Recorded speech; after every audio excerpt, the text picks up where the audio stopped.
Well, good afternoon. I'm honored to stand right here today alongside one of America's finest, Admiral Brad Cooper, Commander of U.S. Central Command. We just had a chance to spend a couple of hours together, better part of 2 hours, going through the entirety of this operation, Operation Epic Fury. And Admiral, I want to thank you for everything you do and your incredible leadership, for your dynamic thinking, the way you're attacking this problem set on every level. In just days of Operation Epic Fury, you and your team have delivered nothing short of devastating, precise strikes, taking out the better part of Iran's Navy, making it combat ineffective, neutralizing missile sites and launchers, and establishing total dominance over the skies we fly over and seas we fly over. Our forces are executing with unmatched skill, and the mission is advancing decisively. This is the kind of no-nonsense, results-driven warfighting that America demands. And you're delivering it in spades. You are the man for this moment. Admiral Cooper, on behalf of the President, the Department of War, and every American watching, I want to thank you for the outstanding job you and CENTCOM are doing. Keep pressing the fight, and we are with you all the way. A few thoughts before I hand it over to the Admiral for an update. Iran is hoping that we cannot sustain this, which is a really bad miscalculation for the IRGC in Iran. You see, there's no shortage of American will here. We remember and honor our fallen, those 6 that we will soon welcome at Dover, who gave everything for their country in this mission. We remember them. But we remember them by rededicating ourselves even more fervently to this mission. Our commitment to our mission objectives only increases as our advantages continue to increase. We've got no shortage of munitions. Our stockpiles of defensive and offensive weapons allow us to sustain this campaign as long as we need to. Again, our munition status only increases as our advantage increases.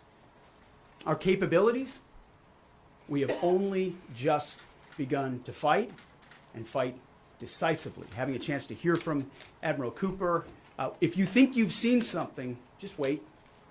The amount of combat power that's still flowing, that's still coming, that will be able to project over Iran is a multiples of what it currently is right now when you add up our capabilities and those of the Israeli Defense Forces. And we have no shortage of authorities. The Admiral knows we have clear objectives with maximum authorities on the battlefield. The dumb, politically correct wars of the past were the opposite of what we're doing here. They had vague objectives with restrictive, minimalist rules of engagement. No more. Our authorities, his authorities, CENTCOM's authorities through the President and myself are maxed out. Our capabilities are overwhelming and gathering still, as are those of our Israeli partners. Our munitions are full up, and our will is ironclad, which means our timeline is ours and ours alone to control. As long as it takes to ensure the United States of America achieves these objectives. And as we flow more forces, and as we flow more capabilities, and as our munitions, as we're flying over the top, have even more devastating effects, we set the tempo, we set the timeline, led by the commander on the ground. Our ear is to the ground to listen to Admiral Cooper. What he needs and what he needs, he will get. We are built for this fight, and we are in it to win it. And we have the right commander in the lead. So I'll now hand it over to Admiral Brad Cooper to give you an update right here from CENTCOM. Admiral. Mr. Secretary, first, thank you very much and good afternoon, and welcome to U.S. Central Command Headquarters, America's warfighting headquarters. It's great to be here alongside the Secretary and representing the more than 50,000 men and women in uniform currently executing Operation Epic Fury. So, Mr. Secretary, first, thank you very much for your leadership and support and the very clear vision and objectives that you've given us to allow us to use overwhelming force against the Iranian terrorist regime. And thanks to all of you for attending today, and welcome to Tampa. We are now starting our 6th day of a historic mission to eliminate Iran's ability to threaten Americans.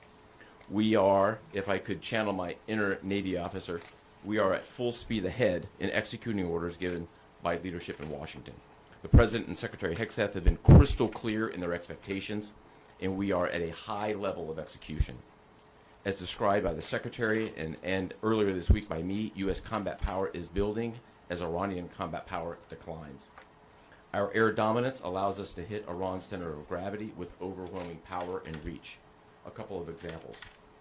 In just the last 72 hours, America's bomber force has struck nearly 200 targets deep inside of Iran, including around Tehran. And in just the last hour, U.S. B-2 bombers dropped dozens of 2,000-pound penetrator bombs targeting deeply buried ballistic missile launchers. Notably, we've also struck Iran's equivalent of Space Command, which degrades their ability to threaten Americans. Then, if I just look back over the last 24 hours of the operation compared to where we were at start, ballistic missile attacks have decreased by 90% since day one. Drone attacks have decreased by 83% since day one. Having said this, we remained vigilant. Our strikes against the Iranian Navy have intensified. You may have heard the President say just a little while ago that we have sunk or destroyed 24 ships. That was true at the moment. We're now up over 30 ships. And in just the last few hours, we hit an Iranian drone carrier ship, roughly the size of a World War II aircraft carrier, and as we speak, it's on fire. The President gave us another task, to raise or level Iran's ballistic missile industrial base. So we're not just hitting what they have, we're destroying their ability to rebuild. And so as we transition to the next phase of this operation, we will systemically dismantle Iran's missile production capability for the future, and that's absolutely in progress. This is going to take some time, but our forces are well supplied, as the Secretary said, and we are absolutely ready to prosecute this mission decisively. Our combined joint forces have relentlessly destroyed Iran's air defenses over the past few days, and they've continued hunting for more systems to kill. Our air defenders are operating at the very top of their game. I couldn't be prouder, shoulder to shoulder with our partners in the region in many cases, providing the most integrated air defense network in Middle East history. We are fighting to win. Through combined U.S. and Israeli combat power, we will continue decimating Iran's ability to project power outside its borders. And if I can just conclude by saying a strong salute to the brave men and women who are out on the pointy edge of this, really doing exceptional work. I just couldn't be prouder, and I know the American people share in that same pride. So thank you very much. Absolutely. And with that, we'll take a few questions. Yeah, right here. Sir, appreciate it. Admiral, I wanted to ask, or Mr. Secretary, the Ukrainian president said today that the U.S. has asked for specific capabilities to deal with Shad drones, Iranian drones. And you guys talked about what you asked for, and has there been any surprises from Iranian capabilities that you guys have seen in the past 6 days? Go ahead. We're very familiar with Iranian's capabilities, and as you might imagine, we planned for it right from the outset, and I feel good about what the plan was. Like any good organization, we adjust as necessary to meet the environment, and we've made those appropriate adjustments. Absolutely. Right here. Thanks, Secretary Hegseth. I had two for both of you. One, was an American pilot shot down today in Iraq? And two, I've heard reports that there's enriched uranium stored in Isfahan. I've also heard reports that there's not a lot of bombing there. Is that on purpose? Do we believe there's enriched uranium there? And would we ever send special forces to secure it? As CENTCOM pointed out, that those reports of an F-15 being shot down are false. As you can imagine, Iran is doing everything it can to peddle in lies, deception, and inflation of numbers and reality, mostly to propagandize to their own people. Right? They've shut down the internet. They're hoping they can convince their own population that they're having success. One thing one of their leaders said recently is that 500 Americans have been killed, they claim. These are lies. The lies will continue. CENTCOM will continue to debunk those lies. So, and as often is the case in conflict, first reports are often wrong.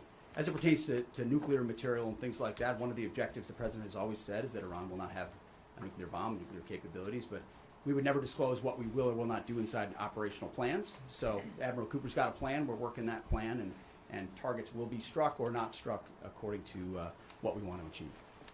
Yeah, right there. Secretary Hegseth, the President said earlier today in an interview that he would like to have a say in who's the next leader of Iran. Is this an expansion of your military objectives? Do you view it that way? And additionally, you spoke earlier today about how previous leaders have drawn resources from our hemisphere to the Middle East. Mm-hmm. How do you avoid that? Well, there's no expansion. Ultimately, I think the president's having a heck of a say in who runs Iran, given the ongoing operation we have. So there's no expansion in our objectives. We know exactly what we're trying to achieve.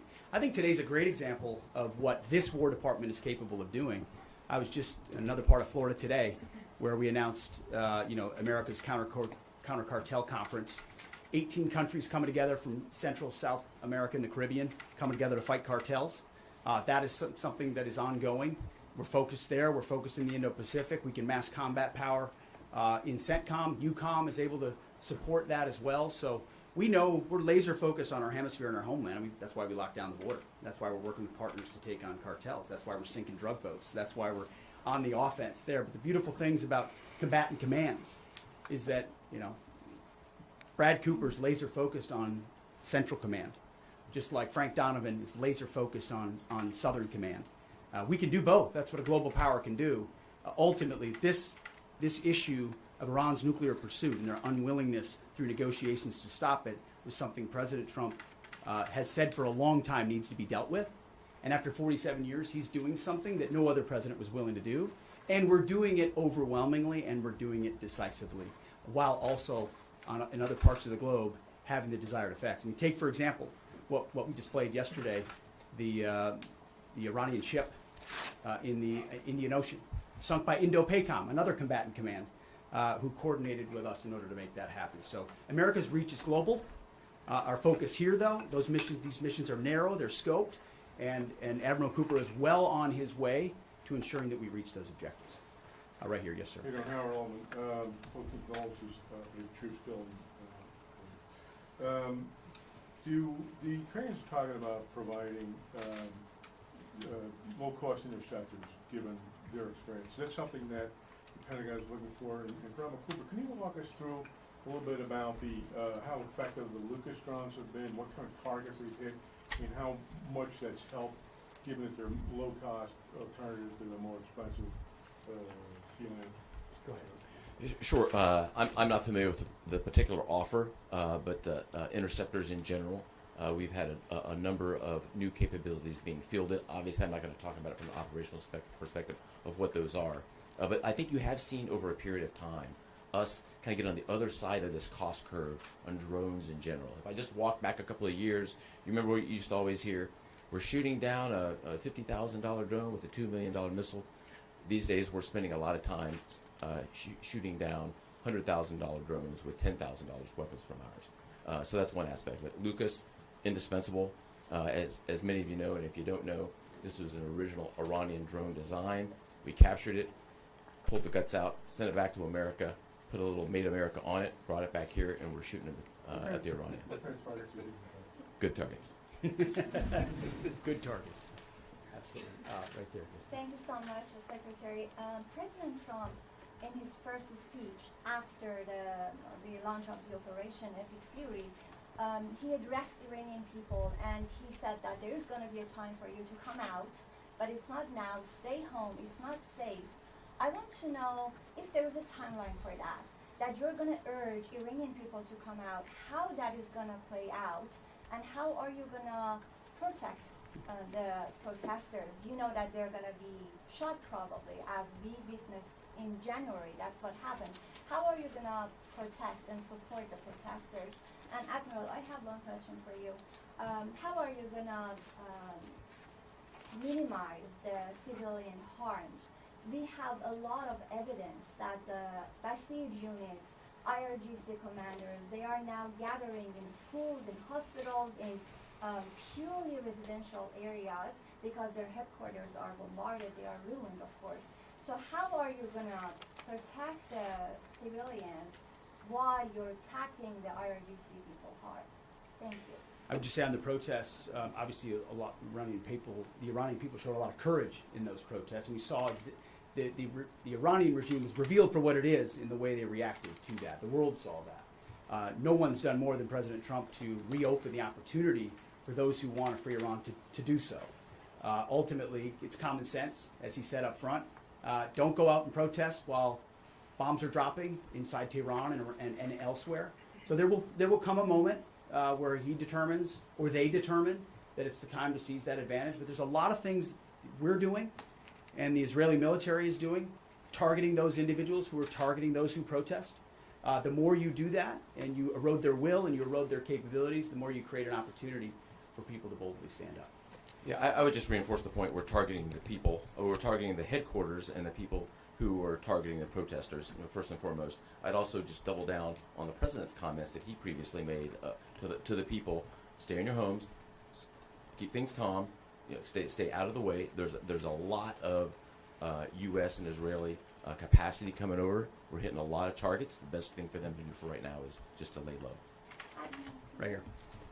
Secretary, one common outcome of American military action in the past has been taking in thousands of refugees into the American homeland, and I'm wondering if there's any safeguards put in place to make sure that the American people aren't having to have another wave of refugees from the Middle East or anywhere else come and stay here. I think it's safe to say there's no plan for a wave of new Middle Eastern refugees to the United States of America. I think, as the president has pointed out for a long time, there are a lot of countries in the region who would be capable of providing that kind of support if need be, but that's certainly not something we're planning on. Yeah, back there. Yeah. Yes, sir. Michael in Washington Times. I wanted to ask, I know, Semper Gumby is always a truism in the military. Did the British decision to refuse Diego Garcia have any impact on the mission itself? Did you have to adjust, or were you able to just completely, go with the mission without even worrying about that? Well, as the president stated, it was unfortunate that that the Brits didn't, from day one, say, "Hey, go ahead and have access." But we got there. We got there, and that's now part of the way that we're operationalizing bomber runs. And as part of when we say more to come, it's more fighter squadrons, it's more capabilities, it's more defensive capabilities, and it's more bomber pulses more frequently. The amount of firepower over Iran and over Tehran is about to surge dramatically. And part of it is that we're going to have even more basing. And it's not just the UK. We've had other friends step up, and we're grateful for that. Maybe one more right here. Yeah, the Azeri president earlier today basically authorized his Minister of Defense to begin preparing troops for some type of retaliatory action after the airport strike. Has the Department of War and CENTCOM been working on de-conflicting with the Azeri if they were to move in or attempt something in retaliation? I'm sure there are plans, and I'll let the Admiral speak to that. But that does allow me to kind of address this idea that the war might be expanding, or there's chaos, and nothing could be further from the truth. If anything, what Iran is doing by targeting allied countries that would otherwise want to stay out of this, they've actually pulled them into the American orbit. So now you've got UAE and Qatar and Bahrain and Saudi and Kuwait and others saying, "Hey, we're with you. We'll shoot with you. We'll fly with you. We'll defend with you. We'll allow you more basing," and other a lot of which we can't talk about and won't talk about. But it's actually firming up the unity of the resistance in order to focus exactly where we need to. So this idea that it's expanding or going, no, it's actually simplifying in a number of ways exactly what we need to achieve and how we'll achieve it. I don't know if you anything I to won't. add to that. I won't get ahead of policy in terms of what we might do. What I will point out is this is now the 12th country that Iran has attacked. 12 countries, and it goes right back to the Secretary's point. Those 12 countries are none too happy, and I look forward to working with all the partners who are willing to join us in this. And I would just close by saying, Mr. Secretary, one more question.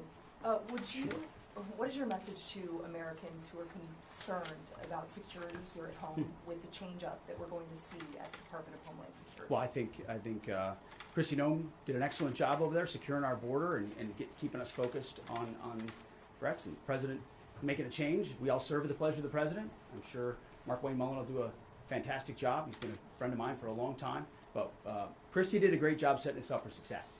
So I don't have any concerns about whether or not the homeland will be covered down on. And I'll just end by saying I wish every American could get a chance to see what we see. I had a chance to go into the control room, into the Tactical Operations Center, go see these young men and women that are doing this, the dedication that they show at every level, the way they've refined their craft. Now, I'm talking to a young colonel who's iterating on how we target and how we find and fix different aspects of what the Iranians are trying to do. If they don't know what they're up against.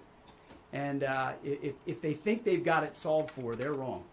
and ultimately the combination of our ingenuity, the skill, the professionalism, the discipline, and then the sheer weight of the capabilities of the U.S. military, what you're going to see may look routine. It may start to be like, oh, another boat. Oh, another launcher. Oh, another drone facility. What it takes to do this with the precision that we do is world class. No one else can do it. And it's world class Americans. Like the ones I saw here, like the ones that are coming home that we're going to greet home, that are the engine of what makes our country great. And so I'm so grateful for folks like those here at CENTCOM, at Central Command, who are under your command. Thank you for your decisive leadership. And all I'll say to you is what I say to them, keep going. Because the President and myself, we have your back. Thank you, Admiral. Appreciate it. Thanks very much. Couple more? Mr. Secretary, how is this operation going to ensure Iran never gets a nuclear weapon? Thank you, Admiral. Hey, thanks so much. Thank you, Admiral. Have a safe flight back.